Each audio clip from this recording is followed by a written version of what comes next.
Hello friends, once again most welcome आप सभी लोगों का आपके अपने पसंदीदा platform study with Dhirendra sir पर, जहां पर हम लोग एज यूजुअल बातें करते हैं एग्जाम ओरिएंटेड। आई होप आप लोग बहुत अच्छे होंगे और आपकी पढ़ाई भी बहुत अच्छी चल रही होगी। और जैसा कि पता है आपको दोस्तों, आप लोगों के लिए बहुत बड़ी खुशखबरी लेकर मैं आया हूँ। पता तो चली गया होगा आप लोगों को, रेलवे ग्रुप डी 2025 में एक ह्यूज वैकेंसी, एक बहुत बड़ी वैकेंसी दोस्तों देखने को मिलेगी। और सबसे बड़ी बात क्या है कि आप यदि 10वीं पास हैं तो आप इस फॉर्म के लिए आवेदन कर सकते हैं। जी हाँ दोस्तों, अब आप आवेदन करने से पहले कुछ महत्वपूर्ण चीजें जो हमको ध्यान में रखनी चाहिए वो क्या है, जहां पर अक्सर बच्चे यानी एस्पिरेंट्स गलती करते हैं। और वो गलती कहीं ना कहीं जाकर उनको डीवी में यानी डॉक्यूमेंट वेरिफिकेशन, जब आपका सिलेक्शन होता है उसके बाद जो डीवी होता है वहां प्रॉब्लम होती है। और एग्जाम आप क्वालिफाई करते हैं मेहनत से पढ़कर, और लास्ट में जब डीवी में आप जाते हैं वहां पे आप छट जाते हैं, बाहर हो जाते हैं, तो सोचिए क्या आपके ऊपर उस समय बीतेगी। इसलिए ऐसा ना हो, बहुत सारे बच्चों के साथ ऐसा हो चुका है जो हमारे पढ़ाए हुए स्टूडेंट्स हैं। तो अब मैं वो एक्सपीरियंस शेयर कर रहा हूं, वो चीजें बता रहा हूं कि आगे आप गलती ना करो। वो गलती क्या है, और यदि आप रेलवे ग्रुप डी की तैयारी करना चाह रहे हो तो दोस्तों आपके पास ये कुछ डॉक्यूमेंट्स हैं, ये होना चाहिए।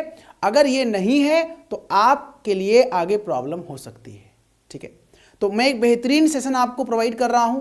क्वेश्चन क्या है, रेलवे ग्रुप डी की जो वैकेंसी है, फॉर्म आ जाए उससे पहले ही डॉक्यूमेंट हमको बनवा लेना चाहिए, नहीं तो आप बहुत पछताने वाले हैं। जी हां दोस्तों, आपको पता है अगर हम दोस्तों बात करें यहां पर कुल पद जो है 32,438, लगभग 32,438 पद आपको देखने को मिलेगा। कहां पर, रेलवे ग्रुप डी में। ठीक है, और जहां पर दोस्तों अगर बताऊं मैं आपको, एप्लीकेशन स्टार्ट होने का जो डेट है 23 जनवरी 2025 है, और लास्ट डेट जो है 22 फरवरी है। यानी 23 जनवरी से आवेदन शुरू होने वाला है और लास्ट डेट जो है 22 फरवरी होगा। ठीक है, बाकी मैं डिटेल में इसके बारे में बताने वाला हूं। तो भाई आवेदन चूंकि भाई स्टार्ट हुआ नहीं है, तो इसलिए मैं एक महत्वपूर्ण सेशन आपको प्रोवाइड कर रहा हूं कि आपके पास ये डॉक्यूमेंट्स होना चाहिए। अगर डॉक्यूमेंट्स नहीं है, ये चीजें नहीं है, तो आपके लिए समस्या हो जाएगी आगे भविष्य में, फ्यूचर में। ठीक है, क्या होनी चाहिए सर? देखिए, पहली बात, आप जब फॉर्म के लिए आवेदन करने जाएंगे तो आपके पास एक वैलिड ईमेल आईडी होना चाहिए। क्या होना चाहिए? एक वैलिड ईमेल आईडी, वो आपका ईमेल आईडी होना चाहिए। वो ईमेल आईडी आपका होना चाहिए। मैं क्यों बोल रहा हूं? क्योंकि जो कम्युनिकेशन होता है ऑफिशियल, वो ईमेल आईडी के माध्यम से होता है। आपके पास कॉल आयोग नहीं करेगा, कमीशन आपके पास कॉल नहीं करेगा, भर्ती बोर्ड आपके पास कॉल नहीं करने वाला है कि भाई साहब आपने फॉर्म भरा है, आपका एग्जाम डेट आ गया, या आपका ये मतलब जो भी कम्युनिकेशन फर्दर होगा वो ईमेल आईडी के माध्यम से होगा। तो ईमेल आईडी और मोबाइल नंबर पर मैसेज आता है, इंपॉर्टेंट नोटिफिकेशन आता है अगर आप फॉर्म को जो है अप्लाई करते हैं, तो वो मोबाइल नंबर होना चाहिए जो रनिंग मोड में हो, जो चल रहा हो, है ना। तो पहले आप फॉर्म अप्लाई करने से पहले आपके पास एक मोबाइल नंबर होना चाहिए और आपका खुद का एक ईमेल आईडी होना चाहिए। वो ईमेल आईडी रनिंग मोड में होना चाहिए, वैलिड ईमेल आईडी होना चाहिए, एक्टिव ईमेल आईडी होना चाहिए। पहली बात नोट कर लीजिएगा आप। दूसरी बात, आधार आईडी में नेम और स्पेलिंग वही होना चाहिए जो 10th के सर्टिफिकेट में आपका नाम और स्पेलिंग आपका और आपके पेरेंट्स, यानी पेरेंट्स का मतलब फादर का है, चूंकि पिता का होता है, तो पिता का जो नाम आपके 10th के सर्टिफिकेट में है और आपका जो नाम सर्टिफिकेट में है 10th के, वही आपका आधार आईडी में सेम होना चाहिए। यदि दोस्तों डिफरेंट है तो आगे डीवी में प्रॉब्लम होने वाली है, पहले बता दे रहा हूं। मैं आपको अपने बारे में बताऊं एक मजे की बात मतलब क्या है कि मेरा जो नाम था वो हाई स्कूल में कुछ मतलब मेरे पिताजी का नाम कुछ स्पेलिंग में हल्का सा मिस्टेक था, बाकी 12th में और ग्रेजुएशन में जो है अलग था। तो अब भाई आगे कहीं मैं डीवी कराने गया तो मुझे समस्या हुई उस समय, लेकिन उससे पहले मैंने क्या किया, एक जो है आप एप्लीकेशन दे दिया था, आवेदन कर दिया था जिस कॉलेज से मैंने पढ़ाई किया था वहां से, तो बोर्ड से मैंने अपना हाई स्कूल का वो नाम, पिताजी का नाम जो स्पेलिंग मिस्टेक है वो सही करवा लिया था पहले ही, नहीं तो आगे प्रॉब्लम होती, मुझे पता था कि समस्या होगी। तो इसलिए आपका नाम, आपके नाम का स्पेलिंग, आपके पिता के नाम का स्पेलिंग वही होना चाहिए जो आपके 10th सर्टिफिकेट में, चूंकि 10th का, चूंकि वैकेंसी जो है, जो फॉर्म आया हुआ है, जो 23 तारीख से आवेदन होगा, वो उसका जो बेस है यानी कि जो क्वालिफिकेशन कम से कम मिनिमम है वो 10th होना चाहिए, मिनिमम क्वालिफिकेशन। ठीक है जी, तो हाई स्कूल में आपका जो नाम है, आपके पिता का जो नाम है, स्पेलिंग है, वही आपका आधार में होना चाहिए। मैं क्यों बता रहा हूं? क्योंकि बच्चे गलती कर बैठते हैं, ये गलती हो जाती है और आगे सोचो उनके फ्यूचर, मतलब आगे उनके लिए बड़ी प्रॉब्लम होती है जब वो डीवी में जाते हैं। सोचो कितनी मेहनत से आपने तैयारी किया, पढ़ाई किया, एग्जाम क्रैक किया, और डीवी में केवल इस वजह से आप बाहर हो गए कि स्पेलिंग मिस्टेक था, या डॉक्यूमेंट्स प्रॉपर नहीं था तो कितना खलेगा आपको। तो इसलिए वो चीज नहीं होने देना है, पहले से हमको प्रिपेयर रहना है। जो गलती छोटी छोटी होती है वो गलतियां हमसे जो है हमें नहीं करनी है, ठीक है जी। इसलिए पहले मैं आपको बता दे रहा हूं, ओके। तो 10th सर्टिफिकेट में डेट ऑफ बर्थ भी वही होना चाहिए, डीओबी भी वही होना चाहिए जो आपका आधार कार्ड मतलब सब में मैच होना चाहिए, मिसमैच नहीं होना चाहिए, कहने का आशय ये है, ठीक है। पासपोर्ट साइज फोटो होनी चाहिए, और जो फोटो हम लोग लेते हैं तो उसमें चश्मा नहीं, चश्मा का मतलब जैसे होता नहीं कि लोग ब्लैक चश्मा लगा लेते हैं या टोपी लगाए होते हैं या कुछ स्टाइल में फोटो खिंचवाते हैं, नहीं, पासपोर्ट साइज बाकायदे फोटो होनी चाहिए। बैकग्राउंड आपका बिल्कुल जो है आपका वाइट होना चाहिए, ठीक है।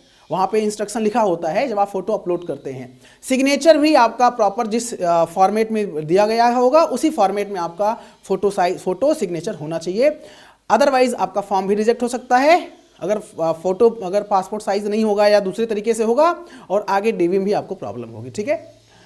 सेंट्रल गवर्नमेंट, ध्यान दीजिएगा, चूंकि वैकेंसी सेंट्रल गवर्नमेंट की है, ये रेलवे की वैकेंसी जो है केंद्र सरकार की वैकेंसी है, केंद्र सरकार की भर्ती है, तो इसलिए इसमें जो सर्टिफिकेट मांगेगा वो राज्य सरकार का नहीं मांगेगा, वो केंद्र सरकार का मांगेगा। यानी अगर आप ईडब्ल्यूएस कैटेगरी से हैं तो आपका सेंट्रल गवर्नमेंट वाला जो है सर्टिफिकेट होना चाहिए।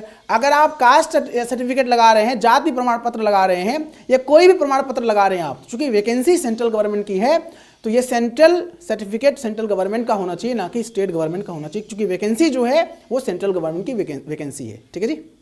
मैं फिर से रिपीट कर दे रहा हूँ, आपके पास खुद का ईमेल आईडी होना चाहिए, मोबाइल नंबर प्रॉपर होना चाहिए जो चल रहा हो, जिस पर मतलब रिचार्ज हो, मैसेज आता हो, ठीक है। और आपके पास जो है 10th सर्टिफिकेट का और आपका आधार कार्ड का नाम और आपके पिता का नाम, डेट ऑफ बर्थ बिल्कुल मैच करना चाहिए, मिसमैच नहीं होना चाहिए। अगर मिसमैच हो रहा है तो प्रॉपर अभी सही करवा लीजिए आप। सही कैसे होगा मैं आपको बता दे रहा हूँ। अगर हाई स्कूल में प्रॉब्लम है मार्कशीट में, सर्टिफिकेट में, तो आपने जिस कॉलेज से आपने पढ़ाई करा है वहाँ जाइए, वहाँ पे आपको एक एप्लीकेशन लिखना पड़ेगा और फिर वहाँ से वो एप्लीकेशन आपका जो है भर्ती बोर्ड भेजेंगे, जिस भी बोर्ड से आपने पढ़ाई करा होगा, और वहाँ से प्रॉपर लगभग 1-2 महीने के अंदर बनकर आ जाता है। अगर आधार कार्ड प्रॉब्लम है तो अपने नियरेस्ट पोस्ट ऑफिस में जाइए आप, या CSC सेंटर जो है वहाँ पर जाके आप कंसल्ट कर सकते हैं, डिस्कस कर सकते हैं, वो आपको इंस्ट्रक्शन दे देंगे कैसे आपका सही होगा। फॉर्म खुद से अगर आप भर रहे हैं सावधानी बरतनी पड़ेगी आपको। यदि आप कोई दिक्कत अगर होगी फॉर्म भरने में, समस्या होती है, तो आप जाकर साइबर कैफे से भरवा सकते हैं, लेकिन प्रॉपर तरीके से स्पेलिंग सही होना चाहिए। आपका स्पेलिंग, आपके पिता का स्पेलिंग, आपके माता का स्पेलिंग, चूंकि फॉर्म में लगता है वहाँ पे सारा डिटेल सही होना चाहिए। चूंकि ये गलतियां बच्चे फॉर्म भर, मैं सेशन क्यों ले रहा हूँ, मैं सेशन एक अवेयरनेस सेशन है, ये एक जागरूकता के लिए मैं सेशन ले रहा हूँ, क्योंकि जो बच्चे हैं वो अभी बिल्कुल न्यू कमर, बहुत सारे बच्चे बिल्कुल नए हैं, तैयारी में आ रहे हैं, कंपटीशन में आ रहे हैं, तो उनके लिए सेशन है। बाकी जो पहले भी ऑलरेडी कंपटीशन में हैं तो वो भी सेशन देखें और समझें चीज़ों को, पहले से अपने डॉक्यूमेंट्स प्रिपेयर करवा लें, ठीक है। तो ये सारा आपका होना चाहिए, ठीक है। तो कोई दिक्कत, कोई समस्या आपको यहाँ पे नहीं होगी दोस्तों, बिल्कुल प्रॉपर तरीके से। हाँ, अब मैं आपको जानकारी के लिए बता दूँ, हमारा जो पेड क्लास है दोस्तों, हमारा एक ऐप है, study with Dhiren sir app है ना। तो आपकी complete preparation study with Dhiren sir app पर आपको जो है देखने को मिलेगी। कंप्लीट प्रिपरेशन कहाँ होगी, study with Dhiren sir app पर होगी, है ना। Study with Dhiren sir app है जो कि कहाँ पर है, प्ले स्टोर पे आपको मिल जाएगा। भारत में सबसे कम फीस में दोस्तों आपको ये कोर्स हम लोग प्रोवाइड कर रहे हैं, सबसे कम फीस में, इंडिया के सबसे कम फीस में, है ना। हम लोग आपको बेहतरीन कोर्स देंगे और आपका सिलेक्शन भी करवाएंगे, ये हमारा कमिटमेंट आपसे, ठीक है। फर्दर कोई भी कम्युनिकेशन है, अगर आपको कांटेक्ट करना है, ये नंबर ऑफिशियल नंबर है, आप यहाँ पे कॉल कर सकते हैं, कांटेक्ट कर सकते हैं, व्हाट्सएप कर सकते हैं। फॉर्म भरने में कोई समस्या आ रही है, कोई दिक्कत आ रही है, कोई जानकारी लेनी है, कोई इंक्वायरी करनी है, तो आप इस नंबर पे हमसे कांटेक्ट कर सकते हैं 8299380784 पर, ठीक है जी। तो मुझे लगता है जानकारी आपको अच्छी लगी होगी, समझ में आई होगी प्रॉपर तरीके से।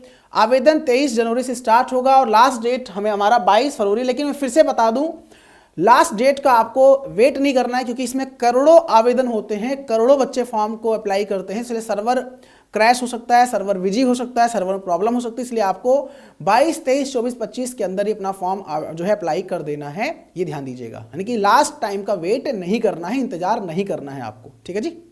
कोई दिक्कत तो नहीं है। तो डॉक्यूमेंट्स मैंने बता दिया कि आपके पास आपका ईमेल आईडी, आपका मोबाइल नंबर, आपका 10th सर्टिफिकेट या जो भी डॉक्यूमेंट्स हैं, अगर ना हो तो बनवा लीजिए और पहले सही करवा लीजिए, आप करेक्शन करवा लीजिए आप, ठीक है। और ये सारी चीज़ें होंगी तो आराम से आपको फॉर्म में कोई दिक्कत नहीं होगी, आपका फॉर्म रिजेक्ट भी नहीं होगा। बहुत सारे बच्चों का फॉर्म रिजेक्ट भी हो जाता है, और अगर आपका सिलेक्शन भी होता है तो डीवी के प्रॉब्लम में, डॉक्यूमेंट वेरिफिकेशन के प्रॉब्लम में बहुत सारे बच्चे बाहर कर दिए जाते हैं। तो अगर ये प्रॉपर आप चीज़ों को फॉलो करेंगे तो डेफिनेटली आप बाहर नहीं होंगे, ये मैं आपसे वादा कर रहा हूँ, कमिटमेंट कर रहा हूँ, और आपका सिलेक्शन तय है दोस्तों। ठीक है जी, चलिए तो अभी के लिए दोस्तों सेशन के लिए इतना ही। बने रहिए हमारे साथ स्टडी विद धीरेन्द्र सर के ऑफिशियल यूट्यूब चैनल के माध्यम से। दोस्तों अगर आप नए इस चैनल पे हो तो चैनल को सब्सक्राइब कर लीजिए, अपने फ्रेंड्स को शेयर करिए, बताइए यहाँ पर एक प्योर कंटेंट हम लोग प्रोवाइड करते हैं, क्योंकि हमारा टैगलाइन है प्योर टीचिंग नथिंग एल्स, क्योंकि हम लोग यहाँ पर केवल बेहतरीन कंटेंट प्रोवाइड करते हैं, जिसके लिए हम लोग जाने जाते हैं। तो अभी के लिए दोस्तों इतना ही, बने रहिए हमारे साथ। थैंक यू सो मच, नमस्कार, टेक केयर, जय हिंद, जय भारत, वंदे मातरम। Thank you so much my friends, बहुत बहुत धन्यवाद आपका।